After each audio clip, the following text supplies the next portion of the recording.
runtuhnya Daulah Utsmaniyah, Bapak Ibu sekalian yang berbahagia, ada kelompok, ada namanya Britani Inggris. Inggris ini Bapak Ibu membangun 3 kelompok untuk menghancurkan dan memecah belah umat Islam. Satu Ahmadiyah, yang kedua Bahaiyah, yang ketiga Wahhabiyah. 3 kelompok. Sengaja dibangun oleh Inggris untuk menghancurkan Islam. Kembali kepada Quran dan Sunnah. Yang menganggap yang lain salah, tidak benar. Semua dikafir-kafirkan. Karena sudah mulai ada kelompok-kelompok yang mengkafirkan. Saya mengatakan secara spontan tidak. Mungkin bukan Khawarij, tapi terindikasi pemikiran Khawarij. Dan itu sudah mulai nampak. Kasus Ustaz Adi Hidayat, kasus Ustaz Abdul Somad, kasus-kasus yang lain. Muhammadiyah firqah dalah, NU dalah, Persis dalah. Gaya pemikiran Khawarij.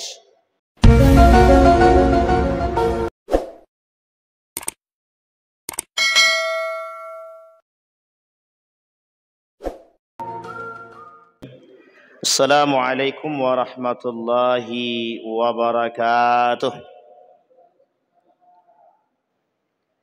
Alhamdulillahi rabbil alamin. Alhamdulillahilladzi an'ama bi ni'matil iman wal islam bihima tatimmus salihat.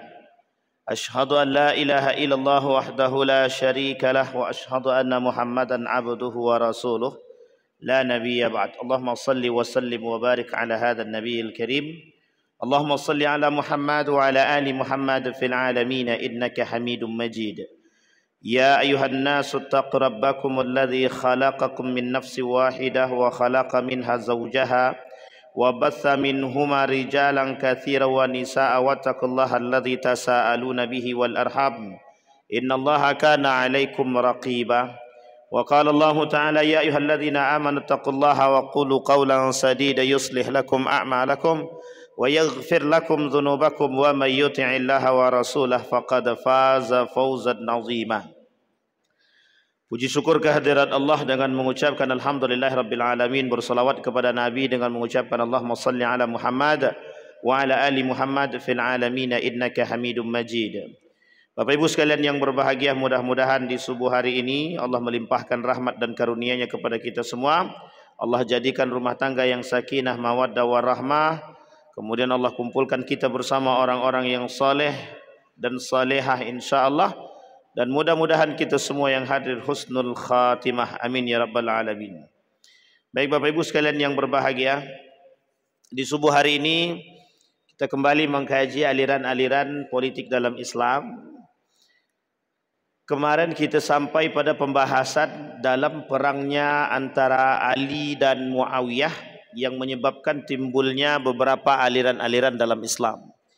Bapak Ibu sekalian yang berbahagia, di dalam perang antara Ali dan Muawiyah yang kemarin kita sampaikan, itu nama perangnya Perang Siffin.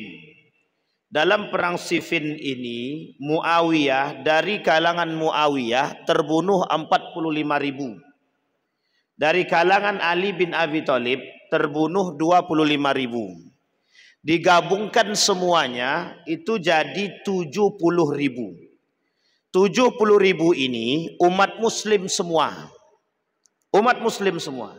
Jadi mati sia-sia yang terjadi pertikaian ini antara Ali bin Abi Thalib dan Muawiyah. Pada akhirnya seharusnya perang ini dimenangkan oleh Ali bin Abi Thalib karena jumlah dari anggota yang meninggal lebih sedikit daripada Muawiyah.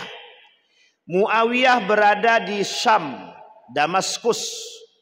Ali bin Abi Thalib, khalifah yang terakhir ini, memindahkan tampuk kekuasaannya yang semulanya di Madinah menjadi di Kufah, Irak. Di Irak. Jadi dari Irak kemudian mereka keluar untuk berperang melawan Muawiyah. Singkat cerita, dari perperangan Ali dan Muawiyah terjadi perdamaian yang disebut dengan arbitrase. Nama lainnya tahkim.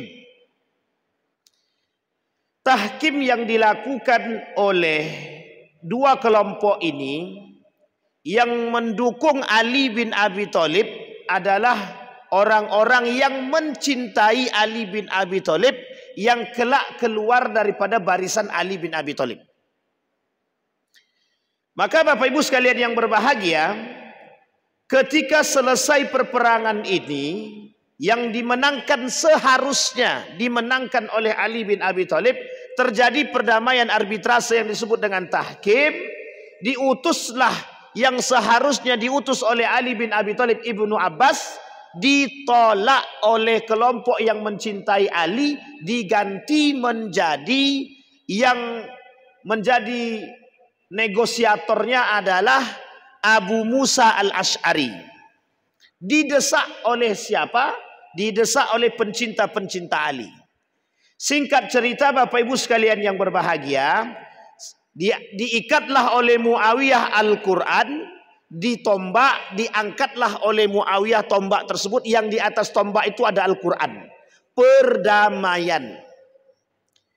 Oleh karena itu negosiasi terjadi antara Ali dan Muawiyah, yang fatalnya adalah, akibatnya adalah menurunkan Ali dari tampuk kekuasaannya sebagai seorang khalifah yang resmi ketika itu diangkat oleh para sahabat. Ini harus dipahami baik-baik, karena kondisi ini perperangan, perang saudara.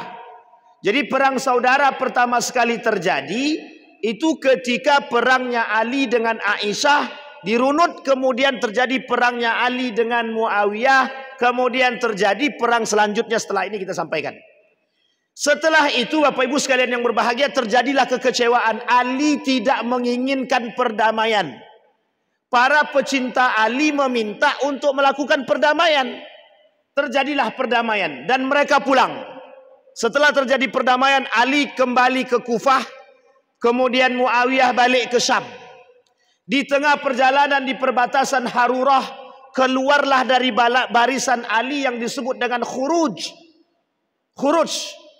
Dari barisan Ali bin Abi Thalib, 200 lebih yang keluar dari barisan Ali. Yang keluar dari barisan Ali di perbatasan Harurah ini tidak sedikit, 200-an lebih. Bahkan dalam riwayat mengatakan 12.000. Bahkan dalam riwayat yang lain mengatakan 200-an lebih katanya. Artinya banyak yang keluar. Ketika yang banyak keluar dari barisan Ali ini, di tengah perjalanan ketika Ali kembali ke Kufah, apa kata Ali? Ibnu Abbas, kembali kau kepada mereka, suruh mereka balik lagi ke kita, kata Ali bin Abi Thalib. Dibujuk, dirayu, yang tadinya 12.000, dalam sebagian ulama mengatakan 12.000, balik 200. Kemudian dibujuk lagi, balik 100. Masih banyak yang tersisa. Sehingga yang tersisa ini Bapak Ibu sekalian yang berbahagia, mereka keluar dari barisan Ali dan pergi ke tempat-tempat terpencil yang berada di sekitar Kufah. Dari desa-desa terpencil yang ada di Kufah, sekitar Irak. Termasuk di perbatasan Harura. Kelompok inilah yang disebut dengan Khawarij, yang menyatakan keluar daripada barisan Ali bin Abi Thalib. Namanya Khawarij. Setelah barisan ini keluar, muncul barisan pencinta Ali. Meskipun belum deklarasi, tapi mereka mengatakan kepada diri mereka dan kelompok mereka, kami pencinta Ali bin Abi Thalib. Mereka sebutlah nama mereka Syi'i. Nahnu Syi'i. Muncul dua kelompok sekaligus. Kelompok pertama namanya Khawarij, kelompok kedua namanya Syiah. Jadi pada masa Ali bin Abi Thalib itu ada kelompok yang ingin mendamaikan dua kelompok ini. Ketika ingin mendamaikan dua kelompok ini tapi tak berhasil, maka dua kelompok ini menjadi penengah dan menjadi kelompok tersendiri. Nama kelompoknya Murji'ah. Jadi ada 3 kelompok sekaligus dari akibat perperangan Ali bin Abi Thalib dan Muawiyah. Singkat cerita Bapak Ibu sekalian yang berbahagia, keluar dari barisan Ali, nama kelompok ini namanya Khawarij. Mereka menyalahkan Ali bin Abi Thalib karena Ali bin Abi Thalib bertahkim dengan Al-Quran tadi, berdamai dengan Muawiyah. Apa kata mereka? Ali kafir. Man lam yahkum bima anzalallah faulaika humul kafirun. Yang mengambil hukum selain daripada Al-Quran kafir. Ali bernegosiasi dalam tahkim disebut kafir. Yang menyuruh berdamai mereka, yang menyalahkan Ali mereka, yang keluar dari barisan Ali juga mereka. Jadi yang dikafirkan oleh mereka siapa? Ali bin Abi Thalib, Aisyah, Muawiyah, Abu Musa al-Ash'ari, kemudian Ibnu Abbas. Semua sahabat-sahabat Nabi yang masuk dalam barisan Muawiyah dan Ali bin Abi Thalib, mereka sebut semuanya itu kafir. Apa alasannya? Karena mereka bertahkim atau mengambil hukum bukan dengan Al-Quran. Dalil yang mereka jadikan rujukan, wa man lam yahkum bima anzalallah faulaika humul kafirun. Yang tidak mengambil hukum dengan Al-Quran, mereka semua kafir. Nah, jadi Bapak Ibu sekalian yang berbahagia, tradisi pengkafiran itu pertama sekali terjadi pada masa Khawarij. Pada masa siapa Bapak Ibu? Khawarij. Kalau ada sekarang orang yang mengkafir-kafirkan kita, itu neo Khawarij. Orang Khawarij baru. Kok timbul sekarang gerakan-gerakan mengkafir-kafirkan orang? Berarti mereka pencinta kelompok Khawarij. Karena Islam tak pernah mengajarkan mengkafirkan orang. Nabi Muhammad SAW sadar akan kemunafikannya Abu Ubaid bin Salul. 40 nama kaum munafik di tangan Huzaifah ibnul Yaman dapat dari baginda Nabi Muhammad SAW. Nabi tak pernah mengkafirkan mereka. Tak pernah. Bahkan Dzul Khuwaisirah yang dianggap orang sangat munafik, yang berani mencela Nabi, kata Umar bin Khattab, ya Rasulullah, kita bunuh saja Dzul Khuwaisirah ini. Umar ini kan orangnya sensian Pak. Mentalnya itu mental betul-betul pejuang. Kata Umar, bunuh. Da'ni an aktul. Nah, jadi gini Bapak Ibu, ada namanya dulu, ini pelopor pertama Khawarij. Pelopor pertama karakter Khawarij. Namanya Dzul Khuwaisirah. Siapa namanya Bapak Ibu? Dzul Khuwaisirah namanya.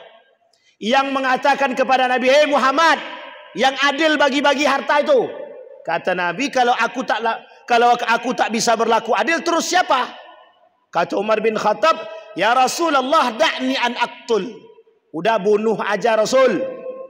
Kata Nabi, da'hu, tinggalkan dia, biarkan dia pergi, kelak akan muncul golongan-golongan seperti dia di antara kalian, kata Nabi Muhammad sallallahu alaihi wasallam. Ketika itu Umar bin Khattab bersama Nabi, para sahabat bersama Nabi. Inilah Bapak Ibu sekalian yang berbahagia, cikal bakal Khawarij. Nah, sampai di sini bisa dipahami Bapak Ibu. Nah, sekarang kita lihat apa slogan daripada Khawarij ini. Slogannya Bapak Ibu sekalian yang berbahagia, kembali kepada Al-Quran dan Sunnah. Berpegang hukum dengan Al-Quran. Ini sudah menjadi slogannya orang Khawarij. Berarti yang sekarang ini kalau ada kembali kepada Quran dan Sunnah Khawarij, Ustaz? Belum tentu. Jangan langsung mengambil kesimpulan. Karena ini penting untuk kita runut. Nah, Bapak Ibu sekalian yang berbahagia, ketika Ali bin Abi Thalib sudah sampai di Kufah, orang-orang Khawarij yang keluar dari barisan Ali sudah terpencar di beberapa daerah. Singkat cerita, Ali ingin melakukan kembali perperangan bersama Muawiyah Di tengah perjalanan terdengar oleh Ali berita akan kebengisan kaum Khawarij yang keluar dari barisan Ali di perbatasan Harurah dan di sekitar daerah-daerah terpencil yang ada di Kufah. Dibunuhnya, yang tak sejalan dengan mereka bunuh, yang tak sejalan kafir, yang tak sejalan dengan pemahaman mereka bukan dari golongan mereka. Semua dibunuh, Pak. Suatu ketika seorang pemuda bersama istri yang sedang hamil, mereka berjalan di perbatasan Harurah, bertemu dengan sekelompok Khawarij. Apa kata kelompok Khawarij? Bagaimana pandanganmu tentang Ali bin Abi Thalib? Dijawab dengan baik dan benar. Bagaimana pandanganmu tentang Muawiyah? Dijawab dengan baik dan benar. Kemudian ditanya, Pak, bagaimana pendapat kalian wahai pemuda tentang tahkim yang dilakukan oleh Ali bin Abi Thalib? Apa jawaban pemuda tadi? Kata pemuda tadi, Ali bin Abi Thalib jauh lebih cerdas daripada kalian. Dibunuhnya pemuda tersebut, dirobeknya perut istrinya yang sedang hamil, dikeluarkan janinnya, dibunuh janinnya sekaligus. Mendengar kebengisan dan kebrutalan kaum Khawarij ini, Ali memutar kendali. Yang tadinya ingin berperang melawan Muawiyah, balik, Pak. Terjadi perperangan yang dinamakan dengan Perang Nahrawan. Namanya Perang Nahrawan. Apa itu Perang Nahrawan, Pak Ustadz? Perang Nahrawan itu perang antara Ali bin Abi Thalib dengan kelompok Khawarij. Jadi sudah pernah terjadi, sudah, Pak. Sudah pernah terjadi perang bersama Khawarij itu. Dan di dalam kelompok Khawarij itu ada yang bernama Dzulkhuwaisirah, yang dulu pernah membumi hangus, yang dulu pernah mencela baginda Nabi Muhammad SAW. Singkat cerita, Bapak Ibu sekalian yang berbahagia, dihabiskan oleh Ali semuanya. Riwayat pertama, tidak ada yang ditinggalkan oleh Ali bin Abi Thalib, satu orang pun tak ada yang ditinggalkan. Dalam riwayat yang pertama. Dalam riwayat Abu Zahra, orang Khawarij di bumi hanguskan sama Ali bin Abi Thalib, tersisa 10 orang. Tersisa 10 orang. Yang 10 orang ini, Bapak Ibu sekalian yang berbahagia, lari tunggang langgang. Tak tahu kemana. Ada yang keluar perbatasan Kufah, ada yang ke Syam, ada yang ke Madinah, ada yang ke Mekah, pokoknya lari. Ada yang keluar perbatasan.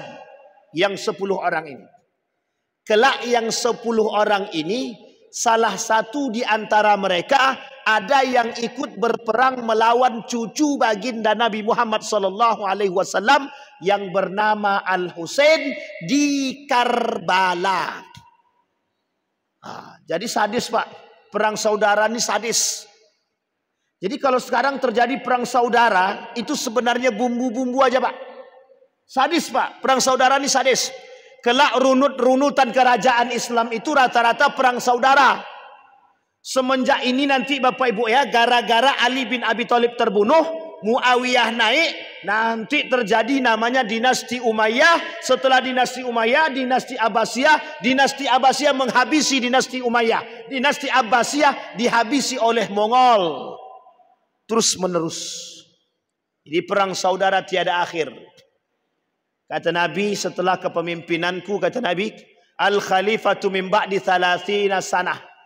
Kepemimpinan setelahku, kata Nabi, akan terjadi selama 30 tahun. 30 tahun itu, Pak, dirunut.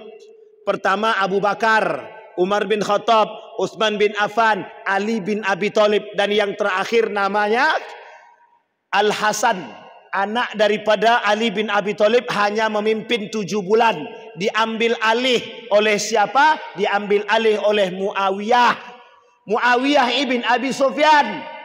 Nanti Muawiyah bin Abi Sufyan mengambil alih lagi. Setelah diambil alih oleh Muawiyah bin Abi Sufyan, singkat sejarah, nanti diberikan kepada anaknya Yazid bin Muawiyah. Awal hancurnya kekuasaan. Jadi nepotisme pertama itu bisa kita sebut ketika terjadi nepotisme pada masa Muawiyah ibn Abi Sufyan. Jadi Bapak Ibu jangan salah, kalau nepotisme sekarang itu ada, masa dulu sudah ada. Dulu Muawiyah itu sebelum, kalau selesai, jadi kesepakatan Muawiyah dengan Al-Hasan itu dua. Kata Al-Hasan, aku ini pencinta kedamaian. Jadi sekarang tidak apa-apa. Ambillah olehmu jabatan kekuasaan khalifah ini. Jika engkau bisa mendamaikan. Dengan dua syarat. Syarat yang pertama, jangan kau caci maki bapakku Ali bin Abi Thalib. Bapak Ibu, setelah terjadi perang antara Ali dan Muawiyah, terjadi namanya perang Nahrawan. Setelah perang Nahrawan, Bapak Ibu, Ali terbunuh oleh Ibnu Muljam, salah satu anggota Khawarij juga. Ibnu Muljam ini membunuh Ali bin Abi Thalib dengan nama Allah. Bismillahi Allahu Akbar. Ditembaknya Pak, pakai panah dulu. Baru kemudian Ali dipotongnya Pak. Pakai pedang. Sadis pembunuhan Ali Pak. Pembunuhan Utsman bin Affan sadis. Pembunuhan Ali bin Abi Thalib sadis. Cucunya, anaknya diracun. Kemudian Al-Husain sadis. Ini sadis nih Pak.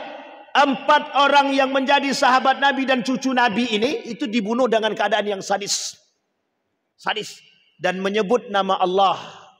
Atas nama Allah. Singkat cerita Bapak Ibu sekalian yang berbahagia. Muawiyah selesai. Naik Al-Hasan. Apa kata Muawiyah kepada Al-Hasan? Kata Hasan, ambillah olehmu jabatan ini boleh. Tapi jangan caci maki bapakku. Semenjak kasus terbunuhnya Utsman bin Affan, Muawiyah tidak lagi baik dengan Ali bin Abi Thalib. Ali di Damaskus, di Sam, dicaci maki oleh Muawiyah. Dicaci maki Pak. Tapi kita tidak boleh mencela Muawiyah. Meskipun begini dalam keadaan dalam sejarahnya, kita tidak boleh mencela Muawiyah karena bagian daripada sahabat baginda Nabi Muhammad sallallahu alaihi wasallam. Singkat cerita Bapak Ibu sekalian berbahagia. Apa kata Muawiyah? Tidak bisa. Okeylah. Kemudian dikatakan oleh Al-Hasan, kalau begitu jangan kau caci maki keluarga Ali, jangan kau caci maki Ali bin Abi Thalib di hadapan keluarganya. Diterima oleh Muawiyah.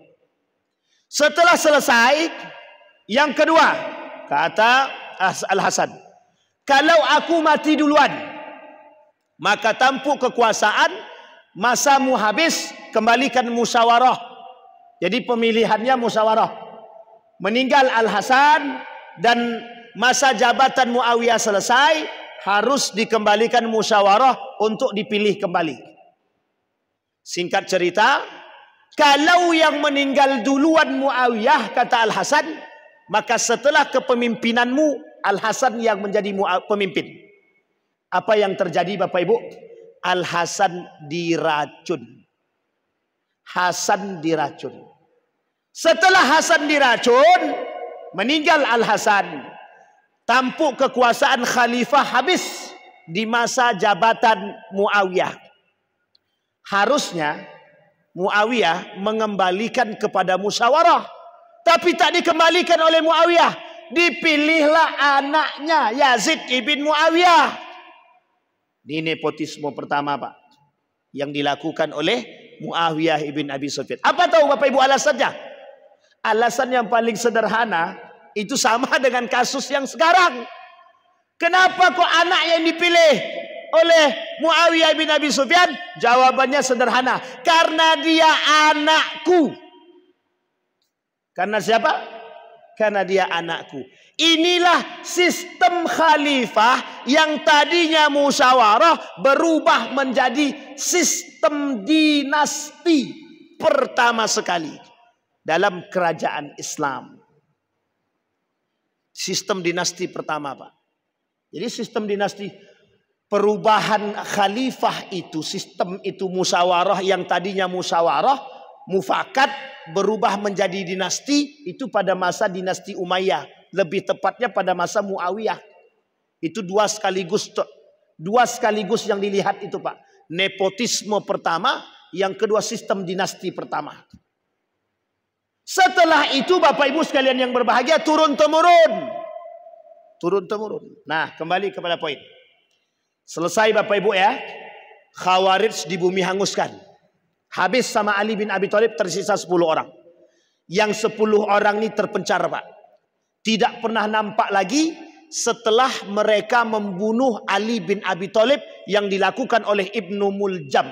Ibnu Muljam ini antek-antek Khawarij yang membunuh Ali bin Abi Thalib dengan membaca Bismillah Allahu Akbar. Sama dengan pembunuhan Utsman bin Affan. Ditombak Pak Ali bin Abi Thalib, ditembak pakai panah, lehernya tembus. Singkat cerita, orang-orang ini selesai, masuk masa Muawiyah, baru kemudian muncul kembali orang-orang ini, yang 10 orang ini tadi memberikan hasutan-hasutan kepada tempat-tempat pelarian mereka. Ada yang nanti kembali pada masa Muawiyah, kembali lagi mereka ke tempat Kufah, tempat kekuasaan Ali bin Abi Thalib, yang di situ berkumpul kelompok Syiah. Jadi kelompok Syiah pertama kali muncul di Kufah, Irak. Kita tak bahas Syiah. Singkat cerita, kapan muncul lagi mereka Pak Ustaz? Muncul lagi setelah kepemimpinan Yazid ibn Muawiyah, lebih tepatnya pada masa Al-Husain. Nanti Bapak Ibu sekalian yang berbahagia, orang-orang Khawarij yang tidak banyak tadi, mereka ini Bapak Ibu sekalian yang berbahagia akan ikut andil berperang melawan Al-Husain di perbatasan Kufah yang disebut dengan Karbala. Ada antek-antek anak-anak daripada Khawarij yang ikut berperang. Sampai di sini Bapak Ibu, pembahasan Khawarij itu seolah-olah hilang. Tidak pernah muncul. Kapan muncul lagi Bapak Ibu? Muncul lagi pada masa dinasti Abbasiyah. Tapi tak kuat, hanya segelintir kelompok saja. Maka Bapak Ibu sekalian yang berbahagia, kelompok dinasti Abbasiyah pada masa dinasti Abbasiyah ini, ada kelompok Khawarij, ada. Tapi tak banyak Pak, hanya sedikit. Tapi sedikit, tapi kuasa Pak. Mereka menghasut orang-orang di perbatasan.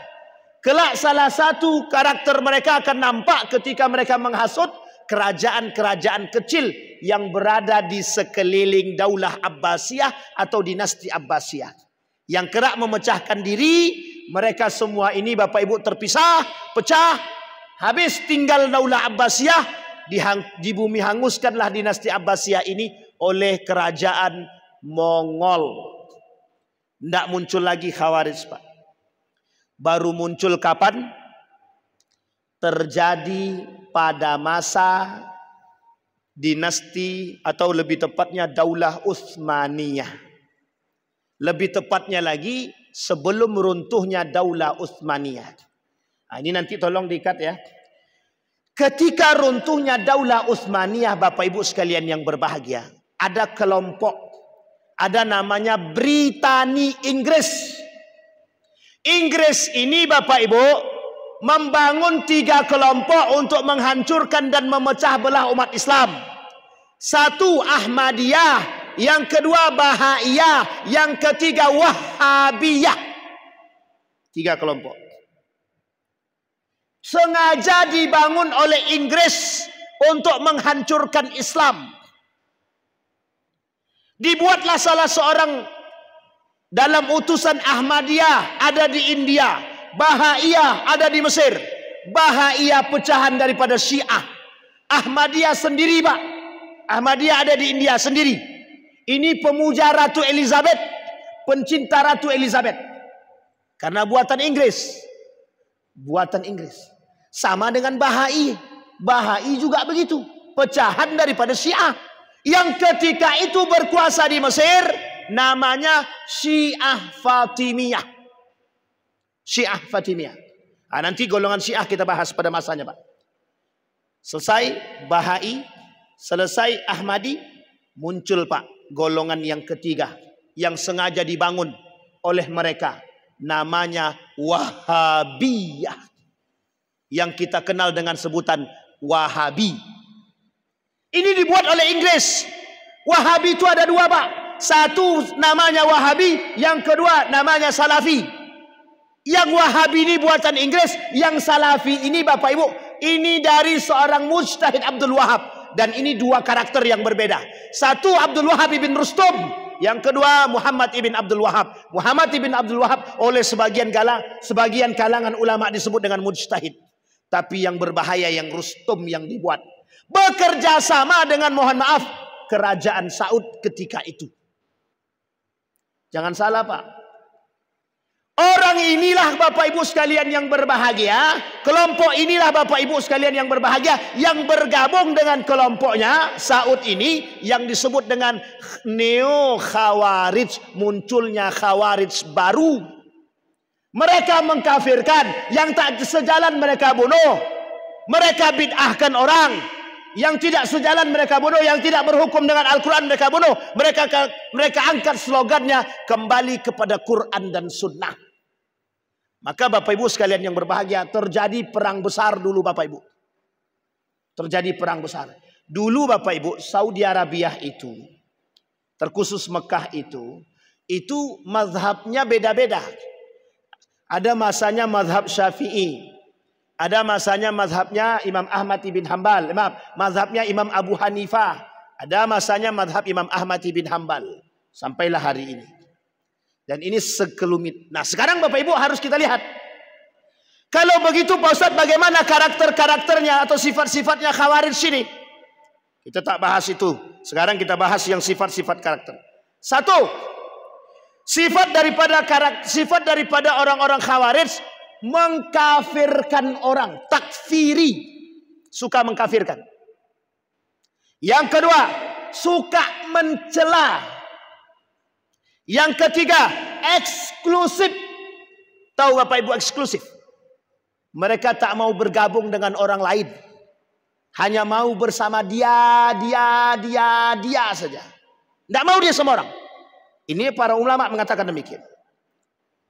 Suka suuzon, berprasangka buruk. Kepada siapa? Kepada selain daripada golongan mereka. Jadi Bapak Ibu, ini mohon maaf, jangan ada tersinggung ya. Karena memang slogan itu memang begitu Pak. Apa kata mereka? Yang tak sejalan dengan mereka Bapak Ibu bukan dari golongan kami. Jadi mereka tidak mau berbaur dengan kita Pak. Kalaupun ada Khawarij itu sekarang, mereka tidak mau berbaur dengan kita. Sampai Nabi bilang begini. Ini saking Nabi sendiri yang bilang. Kata Nabi dalam hadisnya itu, fitnah Khawarij ini fitnah serius. Kata Nabi, kalau kalian ketemu dengan kelompok Khawarij seperti ini, kata Nabi, bunuh. Itu kata Nabi. Karena negara kita Republik Indonesia tidak bisa main bunuh-bunuh. Kita yang masuk penjara Pak. Tapi Bapak Ibu sekalian yang berbahagia, kalau kita ketemu dengan kelompok yang takfiri, yang suka mengkafirkan, ciri khas daripada kaum Khawarij. Baik. Saking eksklusifnya. Kemudian yang ketiga, yang selanjutnya Pak. Karakter mereka berlebihan dalam beribadah. Rasul tak suka Pak. Rasulullah tak suka. Bahkan Allah katakan dalam Al-Quran, la taghlu fi dinikum. Jangan kalian berlebihan dalam agama. Dan ini berlebihan Pak. Mereka sangat berlebihan. Kita ambil contoh. Ketika dia membunuh. Jadi gini, kaum Khawarij pada masa Ali bin Abi Thalib itu, ketika mereka membunuh orang itu, alasannya sederhana Pak. Bagaimana pandanganmu tentang Al-Quran? Bagaimana tentang pandanganmu tentang hadis Nabi? Apa landasan hukum yang paling baik? Kalau disebutkan Al-Quran, disebutkan hadis Nabi, disebutkan istihad sahabat, dibunuhnya orang itu. Dibunuhnya Pak. Oh ini bukan dari golongan kami, bunuh. Begitu Pak. Sadis Pak, Khawarij itu sadis. Sadis. Nah kalau sekarang ini, kita lihat, itu mungkin tidak tahu apakah ada Khawarij lagi atau tidak, kita tidak tahu. Tapi yang jelas Bapak Ibu sekalian yang berbahagia, jika ada kemiripan karakter bisa jadi. Yang disebut dengan neo khawarij itu bisa jadi. Kenapa? Karena karakternya bermiripan, Pak. Sangat mirip. Kembali kepada Quran dan Sunnah. Yang menganggap yang lain salah, tidak benar. Semua dikafir-kafirkan. Ini pernah terjadi kasusnya pada Ustaz Adi Hidayat. Yang dikafirkan langsung, Pak. Langsung dikafirkan. Ini kalau kita melihat, ini ciri-ciri khawarij itu. Bahkan Nabi mengecam orang-orang yang mengkafir. Man kafara fahuwa kafir. Yang mengkafirkan orang, dia kafir berarti. Man ahlakan nasu fahuwa ahlaku. Yang mereka menghancurkan manusia, mereka akan dihancurkan oleh Allah. Jadi jangan sembarang mengkafir-kafirkan orang, Pak. Ini kalimat takfir ini berbahaya. Berbahaya, sangat berbahaya. Bahkan termasuk yang paling dikecam oleh para ulama. Mayoritas ulama mengancam dan mengecam perbuatan takfiri yang dilakukan oleh siapapun umat muslim kepada muslim yang lain. Tidak bisa, Pak. Main kafir-kafirkan itu tidak bisa. Tidak sembarangan. Oke, Bapak Ibu sekalian berbahagia. Nah, kemudian keras terhadap kaum muslimin. Khawarij ini, Bapak Ibu, cirinya terhadap kaum muslimin dia keras. Yang tak sejalan dengan mereka, mereka habisi. Ini kejadian di Saudi Arabia, Pak. Terjadi ini, Pak. Bapak Ibu boleh lihat. Kenapa peninggalan-peninggalan tidak ada lagi. Ini paganisme. Mereka anggap itu paganisme, peninggalan. Oke. Tapi yang menjadi permasalahannya bukan itu. Kenapa mereka menghalalkan darah manusia untuk mereka bunuh? Karena hanya perbedaan pendapat. Hanya perbedaan pandangan. Kenapa harus dibunuh? Nah, ini penting, Pak. Tragedi berdarah itu pernah terjadi, pernah. Di bumi hangus, dihabisin sama mereka. Dibunuh, Pak. Nah, jadi ngeri, Pak. Khawarij ini ngeri. Ngeri sekali. Uniknya lagi, karakter khawarij ini, mereka bekerja sama, Pak. Bekerja sama dengan orang kafir. Bekerja sama dengan orang kafir. Ketika runtuhnya Daulah Utsmaniyah, turunnya, Pak, runtuhnya Turki Utsmani, itu Saudi Arabia ingin menjadi negara yang sudah merasa punya Hijaz itu. Jadi mereka ingin menjadi kerajaan sendiri. Itu yang terjadi, Pak. Itu yang terjadi. Keras terhadap umat muslim, lembek terhadap yang lain. Lembek terhadap yang lain. Mereka sangat keras terhadap yang tidak sejalan dengan mereka. Yaqtuluna ahlal Islam wa yad'una ahlal awsan. Apa kata mereka? Kata para ulama, Nabi Muhammad SAW bersabda, karakter kaum Khawarij itu yaqtuluna ahlal Islam. Mereka akan membunuh pemeluk-pemeluk Islam dan membiarkan penyembah-penyembah berhala. Nah, ini kita lihat, Pak, ya. Kasus ini nampak sekarang. Ketika Palestina dibombardir, ada sebagian golongan, apa kata mereka? Kami tidak mau tahu campur tangan dengan urusan Palestina. Palestina itu urusan politik. Coba bayangkan. Begitu, Pak. Wah, ini ciri-ciri khas, ciri-ciri Khawarij juga itu. Berlepas diri dari persoalan Palestina. Baik. Sedikit pengetahuan mereka tentang fikih. Sedikit pengetahuan mereka tentang fikih. Saya runut, Pak. Kembali kepada masa Ali bin Abi Thalib. Jadi Bapak Ibu, pada masa Ali bin Abi Thalib itu, yang tadinya dalam perang Nahrawan itu, sebelum perang Nahrawan, kan Khawarij ini tersebar nih, Pak. Apa yang mereka kasih, apa yang mereka doktrin kepada masyarakat. Jadi gini, rata-rata pengikut yang Khawarij pada masa itu orang-orang pinggiran. Orang-orang pinggiran. Orang-orang desa, orang-orang pedesaan. Yang didoktrin kepada mereka, kembali kepada Quran, kembali kepada sunnah. Kembali kepada Quran, kembali kepada sunnah. Kembali kepada Quran, kembali kepada sunnah. Itu saja, Pak. Jadi tekstual, Pak. Sangat tekstual. Kalau tak sesuai dengan Quran, habis. Bahkan ada dari golongan mereka sendiri, dari golongan Khawarij itu sendiri, yang tak sejalan dengan mereka. Nah, kelak ini yang menjadi penyebab terpecah belahnya kaum Khawarij. Jadi nanti Khawarij itu terbelah menjadi, terbagi menjadi lebih kurang, pokoknya lebih daripada 12 golongan. Nah, salah satu di antaranya ada yang hanya kembali kepada Al-Quran. Yang satu lagi kembali kepada Quran dan Sunnah. Jadi ada macam-macamnya Bapak Ibu. Kalau bahasa gaulnya sekarang nih, ada garis keras, ada garis lembut. Tapi sama-sama Khawarij itu. Ini berbahaya Pak. Baik. Apa kata mereka? Kata Rasulullah sallallahu alaihi wasallam dalam sabdanya, "Yaqra'unal Qur'an la yujawizu taraqihim." Mereka baca Al-Qur'an tapi tidak sampai tenggorokan mereka. Jadi orang-orang yang memahami Al-Quran cuma sampai dia baca Quran, tapi dia tak paham dengan makna Quran itu. Dia baca Quran, tapi dia tak mengerti, tak bertadabbur dengan ayat Al-Quran. Kata para ulama fikih begini. Kami kemarin berdiskusi Pak dengan Dr. Mawardi Muhammad Saleh. Ustaz, kenapa terjadi ada golongan yang suka mengatakan kembali kepada Quran, kembali kepada Quran? Beliau jawabannya sederhana Pak. Mereka tidak belajar fikih. Saya tanyakan sama kawan saya, lulusan Madinah juga. Saya bilang, Ustaz, kenapa ada orang garis keras begini? Apa jawaban dia? Kalau kata beliau, mereka tidak belajar fikih. Jadi kalau orang belajar fikih, maka akan agak lembut sedikit Pak. Tidak keras Pak. Makanya di sini kita katakan, orang dengan fikih kalau anti dengan fikih, maka orang itu keras. Keras banget, sangat keras sekali. Makanya mohon maaf Pak, ini kasus Pak, kasus. Suami istri mau berantem, mau cerai Pak. Hanya gara-gara mana yang duluan turun.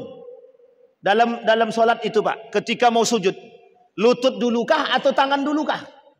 Masa gara-gara antara lutut dan tangan saya, antara tangan duluan atau lutut duluan yang turun, bisa mau cerai? Itu permasalahannya apa itu? Ternyata dalam hadis Nabi, dalam kitab Sahih Bukhari, dua-duanya ada. Coba bayangkan, masa gara-gara begitu? Dan uniknya lagi Pak, uniknya lagi. Satu ketika kawan saya nelpon saya begini, Wan, saya mau menikah katanya. Silahkan, tapi dengan seorang perempuan Wan, yang menganggap diri dia sunnah katanya. Oke silahkan menikahlah. Setelah dilakukan komunikasi, apa jawabannya? Kata perempuan, aku tidak mau menikah denganmu karena engkau tidak sunnah. Pak, Bu, jangan sembarangan bicara. Jangan menganggap diri paling sunnah. Mohon maaf Pak, slogan ini penting untuk kita angkat Pak. Jangan menganggap diri paling benar. Orang yang menganggap diri paling benar, itu karakter-karakter Khawarij Pak. Karakter Khawarij. Seolah-olah dengan menghafal Quran ini, itu sudah menjadi yang terbaik. Memang menghafal Quran itu baik Pak. Tapi kalau salah dalam memahami Al-Quran lebih parah lagi. Bisa menyesatkan Pak. Sangat menyesatkan. Nah Bapak Ibu sekalian yang berbahagia.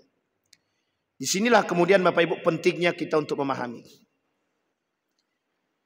Kemudian kata para ulama, muda umurnya dan berakal buruk. Sempit pemikirannya. Sempit. Makanya kita bilang eksklusif tadi begitu. Eksklusif. Nah Bapak Ibu sekalian yang berbahagia. Dari yang saya sampaikan tadi. Karakter-karakter ini. Maka Bapak Ibu bisa melihat. Kalau ini karakternya kaum Khawarij dahulu. Maka kita coba lihat sekarang. Apakah ada karakter-karakter itu sekarang? Kalau ada karakter-karakter itu sekarang. Maka Bapak Ibu sekalian yang berbahagia, kita wajib memperbaiki diri. Bertahan dengan kondisi kita dulu. Setelah kita memperkuat pengetahuan kita tentang agama, baru kita kemudian mencoba untuk memberikan nasihat kepada mereka sedikit demi sedikit. Karena mohon maaf Bapak Ibu, doktrinnya kaum Khawarij ini sederhana saja. Sederhana saja. Apa itu? Kembali kepada Quran dan Sunnah. Muhammadiyah doktrinnya sama Pak, kembali kepada Quran dan Sunnah. Hanya saja Muhammadiyah masih menggunakan ini Pak. Muhammadiyah masih menggunakan akal. Muhammadiyah masih kembali kepada fikih Pak.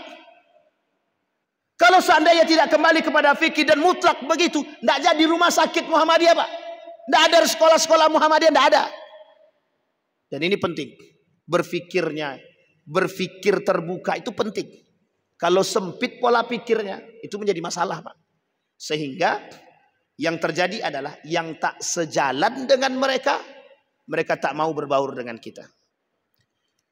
Makanya Bapak Ibu sekalian yang berbahagia, saya tak berani mengatakan apakah mereka itu khawarij yang sekarang atau ini, saya tak berani katakan. Tapi karakter-karakter itu mulai nampak ketika mereka berbaur. Secara akhlak nampak. Ini pengakuan dari seorang teman yang ikut. Apa kata mereka? Ilmu bagus, akhlak tak ada.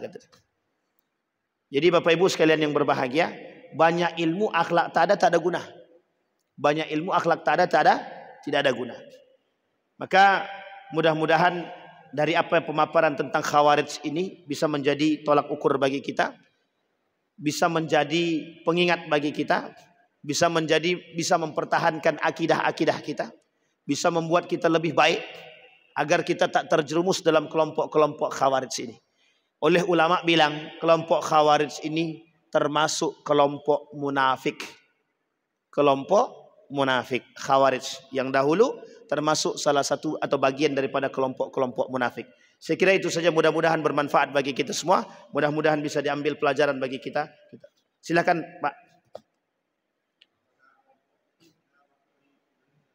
Apakah kelompok itu sudah masuk ke Indonesia? Ini pertanyaan beliau. Kelompok yang mana nih? Yang khawarij ini Pak. Nah, baik. Kalau karakternya, kalau mirip karakternya, atau ada kemiripan karakter, mungkin Pak. Karena sudah mulai ada kelompok-kelompok yang mengkafirkan. Saya mengatakan secara spontan tidak. Mungkin bukan khawarij, tapi terindikasi pemikiran khawarij. Dan itu sudah mulai nampak. Kasus Ustaz Adi Hidayat, kasus Ustaz Abdul Somad, kasus-kasus yang lain. Muhammadiyah firqah dalah, NU dalah, Persis dalah. Gaya pemikiran khawarij. Gaya pemikiran khawarij.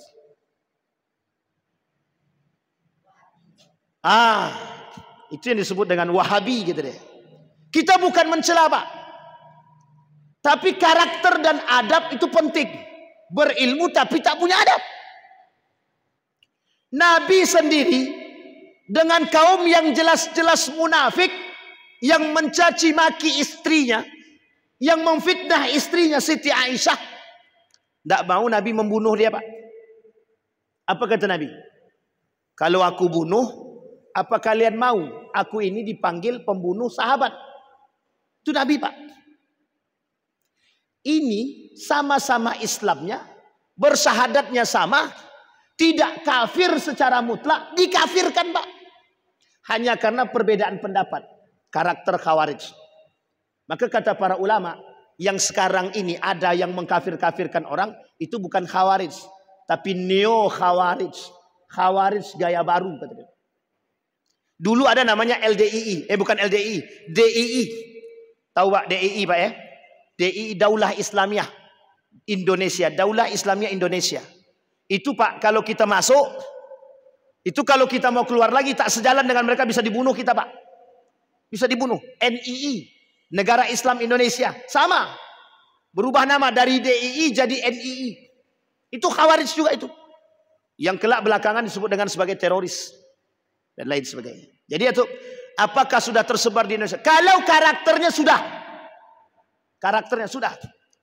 Karakter-karakter ciri-ciri yang disampaikan oleh Abu Zahra tadi, yang disampaikan oleh ulama tadi, tentang karakter-karakter khawarij itu, ada Pak? Ada. Tapi apakah mereka mutlak khawarij? Kita tak berani katakan khawarij, karena mereka tidak deklarasi khawarij. Hanya saja, karakter-karakter yang mereka miliki sama dengan karakter-karakter khawarij. Maka oleh sebagian ulama bilang itu neo khawarij. Neo khawarij. Dan bukan salah kita Pak. Kenapa kok bisa ada sama persis karakter? Nah, itu pertanyaan jawabannya kembali kepada mereka. Kenapa mereka eksklusif, suka mengkafirkan orang, menyalahkan orang, padahal terjadi berbagai macam pandangan. Bukan tanpa sebab. Karena arogansi dan kesombongan, serta pemahaman yang kurang tepat terhadap kembali kepada Al-Quran dan Sunnah. Pak, kita wajib kembali kepada Quran dan Sunnah, itu wajib Pak. Kembali kepada Quran dan Sunnah itu hukumnya wajib. Karena kata Nabi, aku tinggalkan dua perkara. Satu Al-Quran, yang kedua hadis. Itu Nabi yang bilang. Yang ditinggalkan oleh baginda Nabi Muhammad Sallallahu Alaihi Wasallam. Nah, Bapak Ibu sekalian yang berbahagia, maka Bapak Ibu, sekarang ini kita belajar tujuannya untuk membentuk akhlak yang baik. Makanya berislam itu, kalau dia Islam tapi tak berakhlak, itu tak sejalan. Tak sejalan, Pak. Sangat tak sejalan. Orang beragama berakhlak, ini beragama tapi tak berakhlak, itu menjadi masalah. Nah, gitu tuh ya. Jadi apakah ada karakter-karakter seperti ini yang sudah masuk ke Indonesia? Ada. Banyak, Pak. Banyak sangat. Nah, saya tak berani katakan mereka itu khawarij, tapi saya ingin katakan kelompok-kelompok seperti, mohon maaf, kelompok-kelompok yang eksklusif itu, yang menganggap diri paling benar, yang menganggap diri paling sunnah, yang menganggap diri paling baik, dan mudah mengkafirkan orang, mudah membid'ahkan orang. Karakter-karakter seperti ini, kelompok-kelompok seperti ini sudah banyak tersebar, bukan di Indonesia saja, di Riau. Banyak sekali. Bahkan mungkin bisa disebut Riau ini termasuk tempat kota terbesar yang mereka huni. Riau ini termasuk tempat terbesar. Karena kalau ke Jawa Timur tak bisa masuk, Pak, agak susah sedikit. Masuk tapi tak bisa luas. Tapi kenapa di Riau kok bisa? Nah, itu yang kita menjadi persoalan, Pak. Jadi jangan terlalu mereka ini orang-orang yang eksklusif dan tidak mau berbaur, Pak. Tidak mau berbaur. Kalaupun mau berbaur, ya hanya orang-orang tertentu. Makanya Bapak lihat, Bapak boleh lihat, tidak ada yang mau ikut kajian-kajian orang. Yang mereka ikut cuma kajian-kajian mereka saja. Dan mohon maaf, kenapa mereka tidak mau ikut kajian-kajian orang lain? Karena mereka anggap kajian-kajian syubhat. Kajian-kajian seperti yang kita lakukan ini namanya kajian-kajian syubhat namanya, Pak, bagi mereka. Maka yang benar menurut mereka siapa? Kajian mereka saja. Jadi kasus-kasus seperti ini sudah banyak di Indonesia dan sudah tersebar dan sudah besar, termasuklah salah satunya di Riau. Jadi jangan salah, Pak, di Riau ini banyak juga yang seperti itu. Kita tak mengatakan secara keseluruhan, tapi juga ada di Riau yang seperti itu. Baik, begitu, Pak, ya. Baik, ada pertanyaan lain Bapak Ibu? Cukup insyaallah. Kita berdoa kepada Allah. A'udzubillahi minasyaitonirrajim. Bismillahirrahmanirrahim. Alhamdulillahirabbil alamin. Hamdan syakirin, hamdan naimin, hamdan yuafi ni'amahu wa yukafi'u mazida. Ya Rabbana lakal hamdu kama yanbaghi li jalali wajhikal karim wa 'azimi sultanik. Allahumma salli ala Muhammad wa ala ali Muhammad fil alamin innaka Hamidum Majid. Allahumma faqihna fid din wa 'allimna ta'wil. Allahumma a'inna ala dzikrika wa syukrika wa husni ibadatik. Allahumma ansur man nasara ad-din wa akhdhil man khadhal muslimin. Allahumma arina al-haqqa haqqan warzuqna ittiba'a wa arina al-batila batila warzuqna ijtinabah. Allahumma anfa'na bima 'allamtana warzuqna 'uluman tanfa'una fid din wa dunya wal akhirah. Allahumma ighfir lahum warhamhum wa'afihim wa'fu anhum wa akrim nuzulahum wa wasi' madkhalahum waj'alil jannata مثواهم ربنا آتنا في الدنيا حسنة وفي الآخرة حسنة وقنا عذاب النار والحمد لله رب العالمين. السلام عليكم ورحمة الله وبركاته.